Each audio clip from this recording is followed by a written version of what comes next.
Eh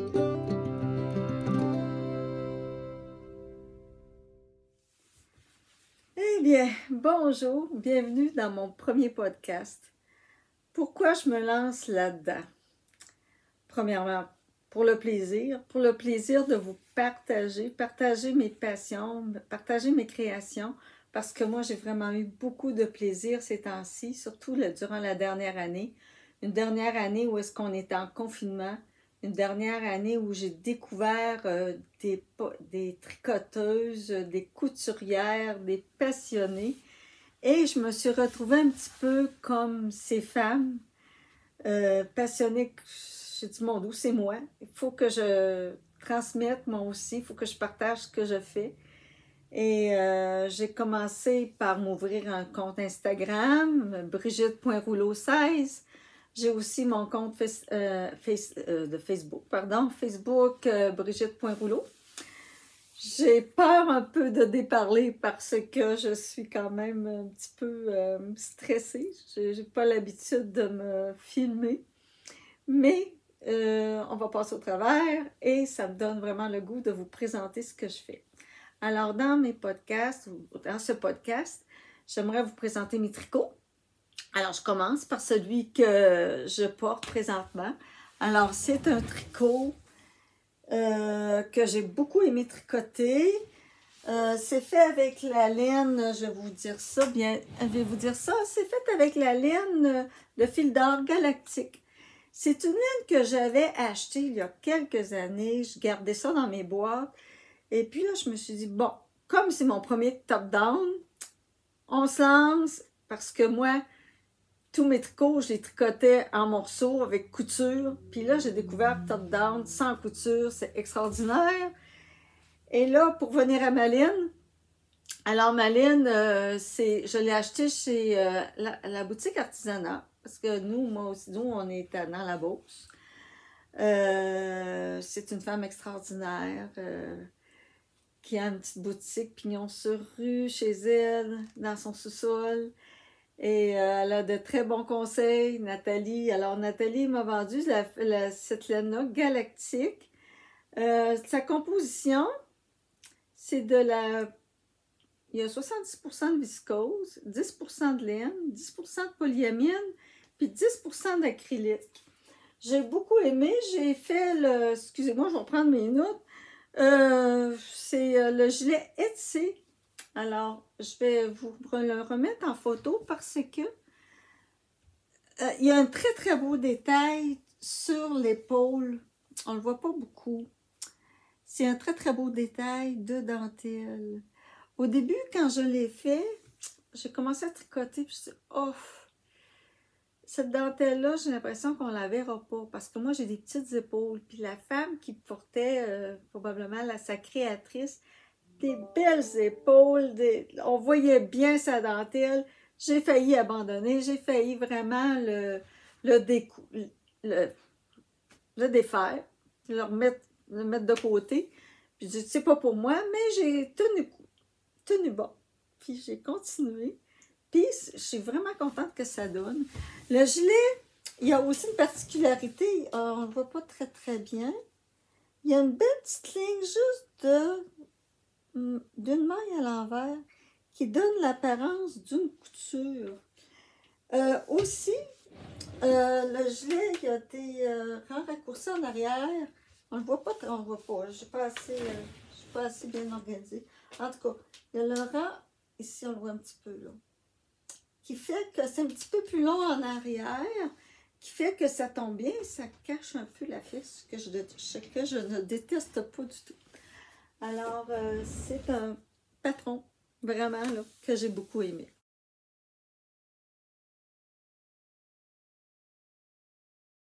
Aussi, durant notre confinement, je me suis lancée dans un tricot, mais je dois dire aussi, dans un tricot de châle, mais je dois dire aussi que ça fait longtemps que je tricote, ça fait longtemps que je couds.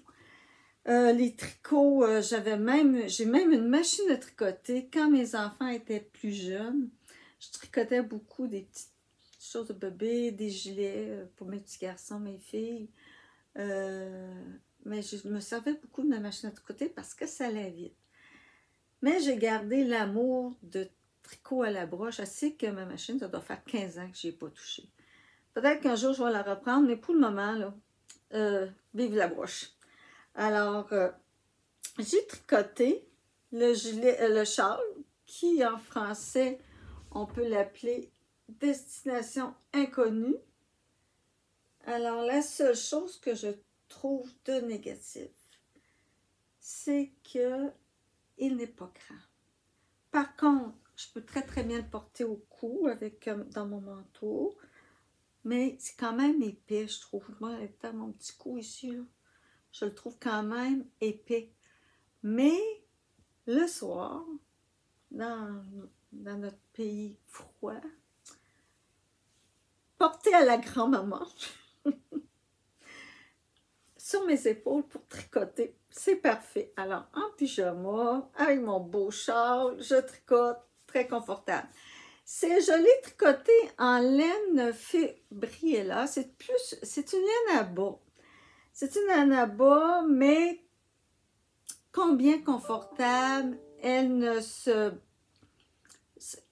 est restée belle. C'est encore une laine que j'ai achetée chez Nathalie à la boutique artisanat. Le point, c'était nouveau pour moi. C'est un point, je pense qu'on appelle un point mosaïque. Et ça rend la texture un petit peu plus épaisse, comme quand on tricote du jacquard, mais sans les fils en arrière. Ça fait que le dos est pratiquement aussi beau que le devant. Alors, quand on l'entortille, bien, même si on voit le côté arrière, il est très, très beau. Alors ça, voilà mes tricots finis, c'est vrai. J'ai aussi, je vais regarder mes notes, si je ne veux pas rien oublier. Ah oui, ce châle, Destination inconnue ou Unknown, excusez-moi mon anglais, excusez-moi je n'ai pas une très bonne prononciation. Il est fait par Cheryl Faust. On le retrouve sur Ravelry, le patron. Et aussi, avec la même sorte de laine, j'ai tricoté des bas de nos couleurs. Pardon, je vais vous m'enlever ça. Là. Ça va commencer à faire chaud. Alors, les bas, je les ai lavés. Ils sont restés beaux, beaux. Le gars qui tricote, en parle, qui s'appelle Guy Charbonneau sur YouTube, en parle. Il est, je crois qu'il dit que c'est sa laine préférée. J'ai beaucoup aimé tricoter. C'est la première fois que je tricotais des bas à partir du bout. Et en plus, je me suis lancée à 2 bas à la fois. Sauf que moi, je suis habituée. J'aime beaucoup faire des talons doubles. Je n'ai pas pensé qu'avec une aiguille circulaire, quand j'arrivais à mes talons doubles, je ne pouvais plus revenir.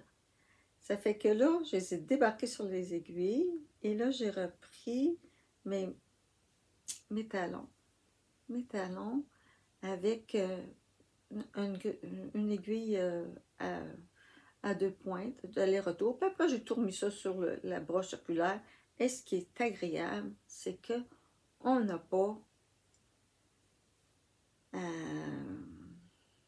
à faire la deuxième paire de bas. Tout se fait ensemble. On ne procrastine pas. J'aime bien ça. Bon, je m'excuse, je vous reviens. J'ai fait une petite pause. Je me suis écoutée, puis je me suis rendu compte que je vous organisais ça. J'ai parlé pas mal vite. En 9 minutes, je vais passer mes 3 tricots. Mais si vous avez des questions, écrivez-moi en commentaire. Ça va me faire plaisir de vous répondre. Et je vais essayer, moi aussi, d'écrire en commentaire sous la vidéo toutes les informations dont je vous ai dit. C'est sûr qu'en les écrivant, mais ça va être plus facile qu'avec ma prononciation qui n'est pas excellente. Alors là, je vous ai parlé, on va continuer sur le tricot. Le tricot, je vous ai montré mes projets finis. Je vais vous montrer mes projets en cours. J'ai un projet. Je me penche, je vais vous montrer ça. J'ai un projet qui, pour moi, c'est presque... En tout cas, c'est spécial. parce que je fais le gilet Milady de Christine Lévesque. C'est le patron que je fais avec ma maman. Ma maman a décidé elle aussi de tricoter. C'est la première fois qu'elle fait un tricot top-down. Alors, on se guide, moi, elle et moi. C'est un beau projet qu'on a ensemble. Alors, en ayant le même tricot, c'est plus facile pour les explications. Mais j'ai choisi une laine. C'est fabuleux. J'ai trouvé des laines, ce sont des laines biscottes, teintes à la main. Et c'est une laine où est-ce que c'est 50% cachemire, 50% de soie. C'est une fibre très fine, c'est une lace. C'est une lace que j'ai mis ensemble avec encore une laine biscotte. J'ai pris la Hermione. Elle, c'est une 75% mohair, 25% soie. Alors, le tricot que ça donne, c'est sûr que c'est un tricot qui n'est pas donné, mais qui va me durer le reste de ma vie. C'est un tricot qui n'aura pas de fin, de temps. Il va être intemporel. Alors, regardez que ça donne. Alors, ce tricot-là, j'ai aucune idée. Regardez la texture de ça, la douceur. C'est léger. C'est un plaisir à tricoter. Ça glisse tout seul sur les aiguilles. Le patron est vraiment très bien expliqué. Marie-Christine, ça fait quelques patrons que je lis d'elle. Et tricoter ça avec ma maman, c'est plus que tricoter. C'est un projet, ça rentre dans les projets de vie. Ça rend un projet, c'est des moments heureux qu'on passe ensemble. Alors, une fois de temps en temps, je vais chez elle quand on peut, quand on a le droit de rentrer. Alors, je vais tricoter avec elle. Et je ne peux pas vous garantir quand il va être fini. Je vous le montrerai en temps et lieu. Nous, on se dit, pourvu qu'on l'ait pour l'hiver prochain. C'est ça qui est important. Et ce qui est le plus important, c'est les moments qu'on passe ensemble. Alors, je vous ai présenté mon tricot Milady. J'en suis en train d'en faire un autre aussi. J'en ai deux de commencer. Que je fais avec la laine Urso. Et là, j'ai une histoire qui vient avec cette laine-là. C'est acheter de la laine d'une teinturière, c'est du Québec. C'est une rencontre. C'est plus que faire un achat. Il y a une histoire de cœur, une histoire humaine autour de ça. Alors, avant, je vais vous dire le patron. C'est le patron de Petite Knit, Sunday Cardigan. Et elle, son patron, son gilet, elle l'avait fait avec 3 brins de mohair. J'achète cette laine-là de Urso, la couleur kombucha, c'est encore la prononciation, mais il m'en manquait. Ça fait que j'écris sur Etsy à sa boutique, elle me répond, il ne m'en reste une, mais moi j'en avais besoin de 3. Ça fait que elle dit, par contre, elle dit, ce serait peut-être bien de la mélanger avec quelque chose, avec une autre laine. Ça fait que elle m'a suggéré de la mélanger avec la laine nue. Nue, qui, c'est une, elle a quand même 115 grammes, 350 mètres.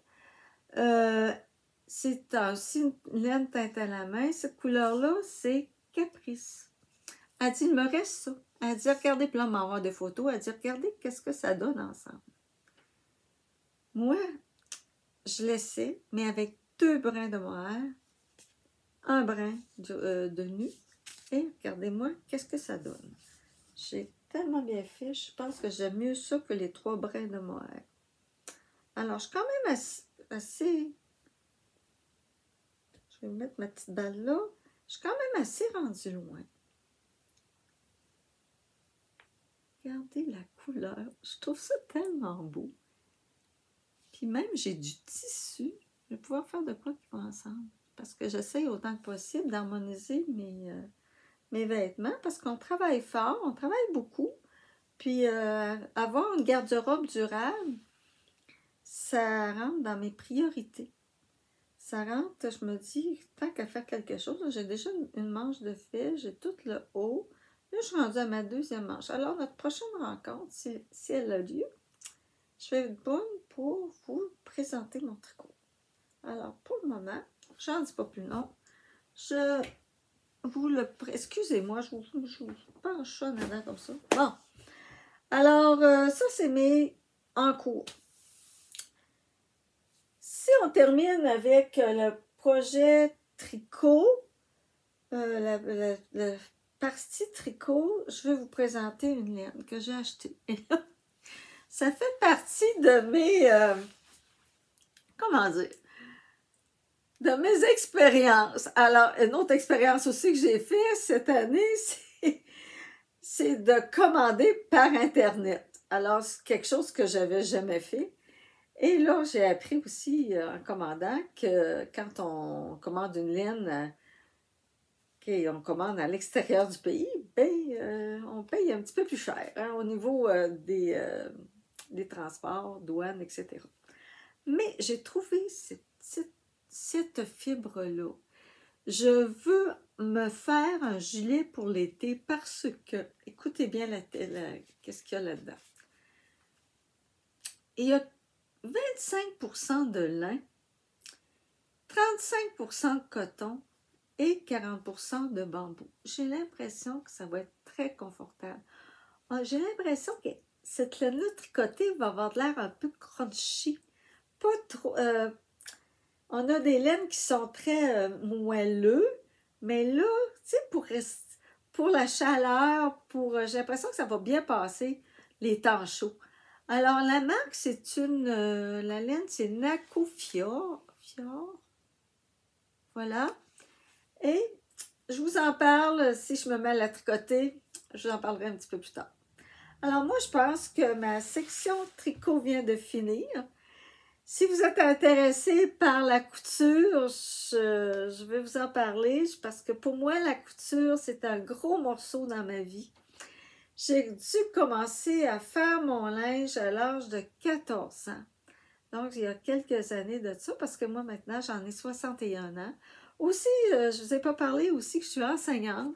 Je suis enseignante dans une classe d'adaptation scolaire. Je suis présentement à une retraite progressive. C'est peut-être pour ça aussi que je vous parle en podcast, parce que je prépare un peu ma retraite. Ma retraite où est-ce que je vais avoir beaucoup plus de temps pour coudre et tricoter. J'ai cousu, à un moment donné, je suis restée à la maison avec les enfants. Et là, je me suis dit, bon, là, Brigitte, tu ne dépenses pas, tu essaies de faire autant que possible tout ce que tu peux faire. Alors, moi, quand je vous dis mes passions, j'avais un grand jardin, je faisais tout mon empotage. Mon mari avait des petits animaux dans un... On se nourrissait de nos... beaucoup de nos... là, ça y est, je commence à bafouiller. Du jardin, de nos animaux. Je cousais à peu près tout ce que je pouvais faire en couture, je le faisais. Je cousais beaucoup. J'essayais d'habiller autant que possible mes enfants. J'en ai eu 4. J'ai même mon mari. Je lui ai fait des pantalons. Je lui ai fait des habits. J'ai même j'ai même fait des bobettes. Puis après, mes enfants, tout ce que je pouvais faire, je le faisais. Puis je m'habillais aussi. Par après, je suis retournée travailler à temps plein. Donc, la couture, j'en ai fait beaucoup moins. J'ai surtout continué à coudre pour moi parce que moi, j'ai une petite taille. Je suis pas grande, j'ai un petit tronc qui c'est pas sûrement facile à habiller. Alors, en ayant l'opportunité de coudre, ça m'ouvrait plus les portes au niveau de l'habillement. Aussi, maintenant, je suis rendue avec, j'ai commencé à avoir des petits-enfants. Ça fait que là, j'en profite, je fais des petits cadeaux. Et là, c'est ça, avec la retraite qui s'en vient, mais probablement, je vais pouvoir plus les gâter. Alors, la couture, j'avais sur moi, là, je ne pourrais pas les voir, mais j'ai prévu le coup. J'ai des pantalons que j'ai fait avec le patron. J'utilise beaucoup les patrons Jali. Alors, le patron Jali, Éléonore. Éléonore, je l'ai utilisé. Mais pour faire ce patron, je vais vous montrer un pantalon que j'ai fait.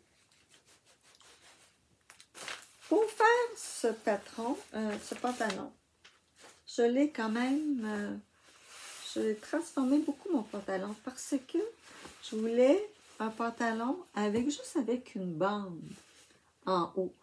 J'ai ici, dans le patron, il y a comme un empiècement en V. Je l'ai éliminé.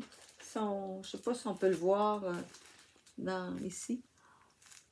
Il y a un empiècement en V. Je l'ai éliminé parce que je voulais des pantalons, pas de poche, très simples. Et le tissu, comme ceux que je porte, je l'ai pris au clou de tissu. Ils ont le tissu Millennium. Le tissu Millennium, c'est génial. Il est très extensible. Regardez.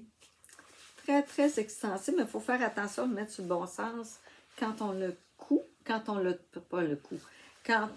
taille, pour mettre l'extensibilité sur la largeur. Il y a aussi, j'en ai fait d'autres avec du tissu que j'avais pris au Fabricville et aussi au tissu du Québec, ici à Saint-Georges. Le patron, on le reconnaît, avec une grande bande. Puis que j'ai aussi élargi la bande ici. Et le tissu, celui-là, il est un petit peu moins extensible, mais un petit peu plus épais. Ce qui me permettait, alors quand je le cousais, quand je le taillais, je devais prendre quand même une largeur de couture un petit peu plus large. J'élargissais mon patron, puis après, mais j'ajuste. Puis ça fait des pantalons très confortables. Et surtout quand on porte nos gilets, puis qu'on ne veut pas avoir la ceinture à la taille là, qui fait un moton à cause du bouton. Parfait. Et en plus, moi, avec ma petite bedaine, ça permet de pas l'aplatir. On l'a quand même. J'assume ce qui je suis, mais ça nous permet d'améliorer notre silhouette un petit peu. Alors, quand on peut permettre d'améliorer les choses, eh bien, tant mieux. Là, je vous ai parlé de mes pantalons. Du patron Éléonore, patron Jali. Et quand je taille les pantalons, j'aime beaucoup. Je voulais vous en parler parce que je n'ai pas beaucoup entendu parler dans les podcasts. Je n'ai même pas entendu parler du tout. Moi, puis quelqu'un m'avait suggéré ça, puis j'ai tellement aimé ça. Je décalque mes patrons sur un entoilage. L'entoilage non collant, qui est quand même assez fin, que je vois au travers. Alors, quand on le pose sur le patron, c'est très facile de décalquer. Ça ne bouge pas, c'est comme raide un peu, ça fait que c'est pas glissant. Et ça me permet d'utiliser mon patron à plusieurs grandeurs. Parce que maintenant, je suis contente de ne pas avoir coupé mon patron, parce que maintenant, j'ai des petites filles. Là, le patron va jusqu'à l'âge de 2 ans, je crois. La grandeur, je vous dis ça. La taille, c'est ça. Enfant de 2 à la grandeur pour adulte jusqu'à 22. Alors, c'est vraiment intéressant. C'est pour tout le monde. Alors, quand on après qu'on coud un petit peu pour les autres, pour faire des cadeaux, mais c'est plaisant d'avoir d'autres grandeurs, puis on n'a pas besoin d'acheter d'autres patrons. Alors, c'est très économique. En tout cas, moi, mes patrons, j'essaye autant que possible de réinvestir parce que Il y a des patrons quand même qui ne sont pas donnés. Je modifie beaucoup mes patrons, puis souvent, ça ne ressemble même plus aux patrons qu'on avait au départ. Parlant de modification, je vais vous présenter la chemise que j'ai faite à mon mari. Parce que je crois encore pour lui. Alors, j'ai trouvé un tissu de lin merveilleux et un petit peu épais. Il se tient bien. Alors, je l'ai mis sur... j'ai filmé mon mari, je l'ai mis sur Instagram. Juste aller voir mon compte sur Instagram. Vous allez voir, il porte très bien. Alors, c'est un patron que j'ai fait, pas que j'ai fait, que j'ai modifié. J'ai pris 2 patrons pour en faire un. J'avais une espèce de vieux patron, puis un autre Burda. Puis ce que j'aimais pas de mon vieux patron, il n'y avait pas des belles pinces ici. Pas des pinces, une coupe plus ajustée. Alors, puis aussi ce que j'aimais, c'est la patte du col. Avec le col. Et ce que j'aime de ma couture, c'est que j'ai fait... Ça, on ne voit pas la couture ici. Ma couture, là, on ne la voit pas à l'intérieur. Ça fait une belle finition. Je fais une couture comme pliée, comme on repasse, là.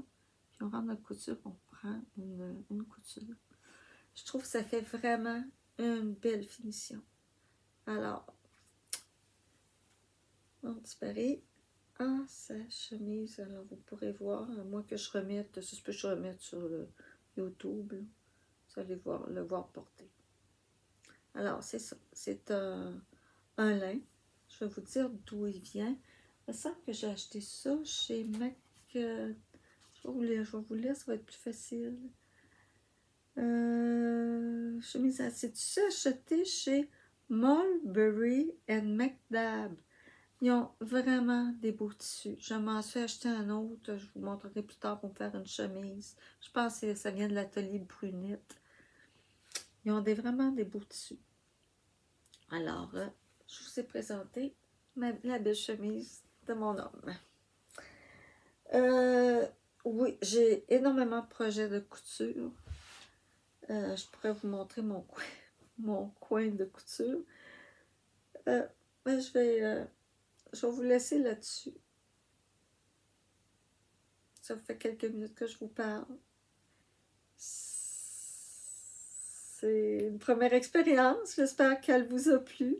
Moi, en tout cas, j'ai beaucoup aimé ça parce que ça m'a permis de vous parler de ce que j'aime. Ça vous permis de parler de mes passions, de 2 de mes passions, de la couture et du tricot. Probablement que dans les futurs podcasts, je vous parlerai d'autres choses. Je vais vous parler aussi de coups de cœur. J'ai acheté quelques bijoux d'artisans, d'artistes de chez nous. Je peins aussi.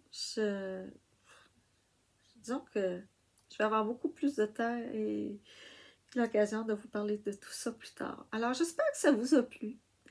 Si ça vous a plu, mettez-moi des petits pouces en l'air, s'il vous plaît. Si vous avez des questions, des commentaires, ça va me faire